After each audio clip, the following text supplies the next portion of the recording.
প্রধান উপদেষ্টা ও সিইসির বৈঠকের বিষয়গুলো জনগণের সামনে উত্থাপনের দাবি জানিয়েছেন বিএনপির স্থায়ী কমিটির সদস্য সালাউদ্দিন আহমেদ। দেশের বর্তমান প্রেক্ষাপটে আগে স্থানীয় সরকার নির্বাচন আয়োজনের সুযোগ নেই বলেও জানান তিনি। মইনুল হাসানের রিপোর্ট।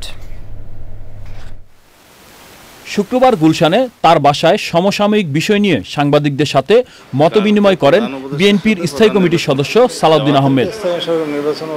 প্রধান উপদেষ্টার সাথে সিইসির বৈঠকের বিষয়বস্তু জাতির কাছে তুলে ধরার দাবি জানান তিনি। সবাই এখন আমরা ধারণা করে নিচ্ছি মাননীয় প্রধান উপদেষ্টা হয়তো তার মেসেজটি প্রধান নির্বাচন কমিশনারকে জানিয়েছেন ফেব্রুয়ারি 2026-এর প্রথমার্ধে রমজান শুরু হওয়ার আগের সপ্তাহে নির্বাচন অনুষ্ঠানের জন্য প্রস্তুতি গ্রহণের বিষয়ে।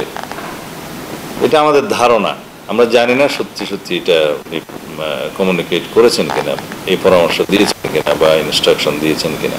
যদি উভয় পক্ষ থেকে বিষয়টি পরিষ্কার করা হয় জাতির সামনে, তাহলে আমরা আশ্বস্ত হব। জাতীয় নির্বাচন সংক্রান্ত সব প্রস্তুতি সেপ্টেম্বরের মধ্যে শেষ করা সম্ভব বলেও জানান তিনি। বলেন, জামায়াত ইসলামী স্থানীয় নির্বাচন আগে চাইলেও বেশিরভাগ দলই জাতীয় নির্বাচন আগে চায়। আমরা জাতীয় সংসদের নির্বাচনের জন্যই এতদিন সংগ্রাম করেছি, ভোটাধিকার প্রয়োগের জন্য এতদিন সংগ্রাম করেছি। আমরা তত্ত্বাবধায়ক সরকারের অধীনে একটি সুষ্ঠু, নিরপেক্ষ, অবাধ নির্বাচনের জন্য সংগ্রাম করেছি। স্থানীয় সরকার নির্বাচনের জন্য আমরা কোনো অভ্যুত্থান করি নাই।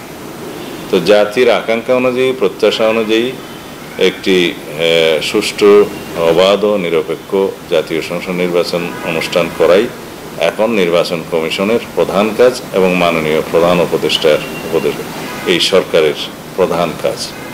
অন্তর্বর্তী সরকার নির্বাচনে নিরপেক্ষ ভূমিকা পালন করবে বলে আশা প্রকাশ করেন তিনি।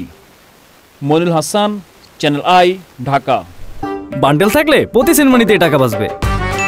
বিকাশ সেনমানি বান্ডেল কিনে জিতুন প্রতি লেনদেনে।